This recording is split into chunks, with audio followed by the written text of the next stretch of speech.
क्या आप चाहते हैं कि आपको कुछ ऐसा पता चल जाए जो आपको जीवन में कभी भी बर्बाद ना होने दे? मैं जो कहानी आपको बताने जा रहा हूँ, इसे आप पूरा सुने ताकि आपको यह बात अच्छी तरह से समझ में आ जाए जो आपको भविष्य में बर्बाद होने से बचा लेगी। मेरी बात पर यकीन आपको तभी होगा जब आप कहानी को अंत तक सुनेंगे।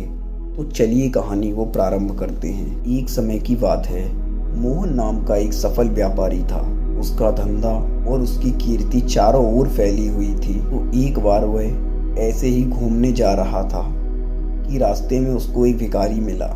भिखारी की हालत बहुत ही ज़्यादा खराब थी क्योंकि उसके कपड़े फटे हुए थे और उसकी स्थिति बहुत ही नाजुक थी।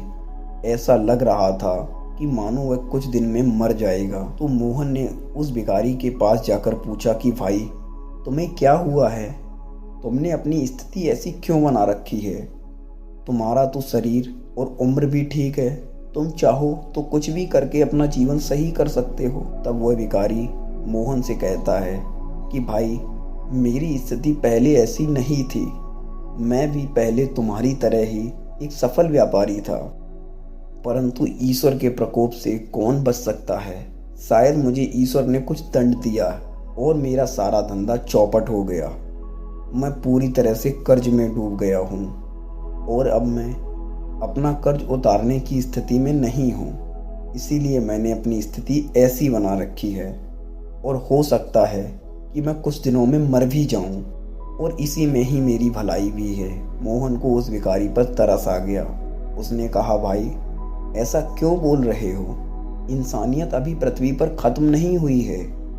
मोहन ने अपनी जेब से एक चेक बुक निकाली और एक चेक फाड़ा।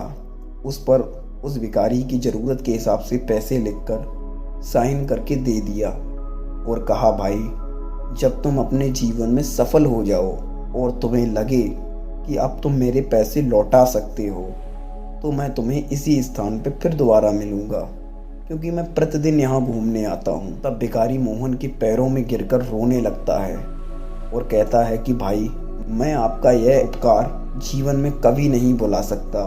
मैं मर जाऊंगा परंतु आपका यह एहसान जरूर चुकाऊंगा। मैं आपके पैसे निश्चित रूप से वापस करूंगा।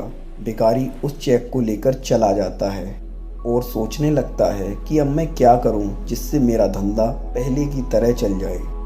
पहले तो यह सोचता है कि मुझे उस व्यापारी का धन हर हाल में लौटाना है, तो मैं इसीलिए इस चेक का इस्तेमाल अभी नहीं करूँगा। जब मैं बुरी तरह से फंस जाऊँगा, मेरे पास कोई रास्ता नहीं बचेगा, तभी मैं इसका इस्तेमाल करूँगा। वह उस चेक को कहीं छुपा कर रख देता है और फिर पूरे विश्वास के साथ, पूरी मेहनत के साथ अपने काम में लग जाता है। और 3 महीने तब बीतते हैं कि उसका धंधा फिर से चलने लगता है और पहले की तरह ही वह धनी बन जाता है।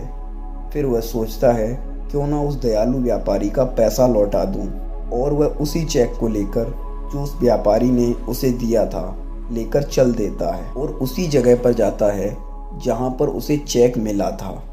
वह कुछ देर इंतजार करता है और फिर मोहन आ जाता है। तो मोहन उस भिखारी को पहचान नहीं पाता है क्योंकि उसकी वेशभूषा बिल्कुल बदल चुकी थी। लेकिन वह भिखारी मोहन को पहचान लेता है और उसके पास जाकर हाथ जोड़कर कहता है कि भाई, आपके दिए हुए चेक की मुझे आवश्यकता नहीं पड़ी। मैंने अपनी मेहनत के दम पर अपना साम्राज्य फिर से खड़ा कर लिया। यह लो अपना चेक, और आपने जो मेरे ऊपर एहसान किया उसके लिए बहुत बहुत धन्यवाद। फिर मोहन कहता है कि भाई, मैंने उस दिन वह चेक नकली दिया था। और जैसे ही यह बात भिखारी सुनता है, उसके पैरों तले जमीन खिसक जाती है। वह सोचने लगता है कि यदि मैंने खुद के ऊपर भरोसा नहीं किया होता तो शायद मैं इस बार भी विफल हो जाता।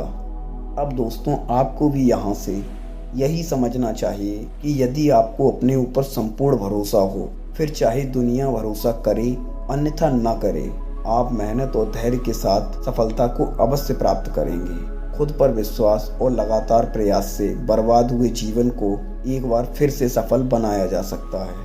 आशा करता हूँ दोस्तों, आपको ये कहानी अच्छे से समझ में आई होगी।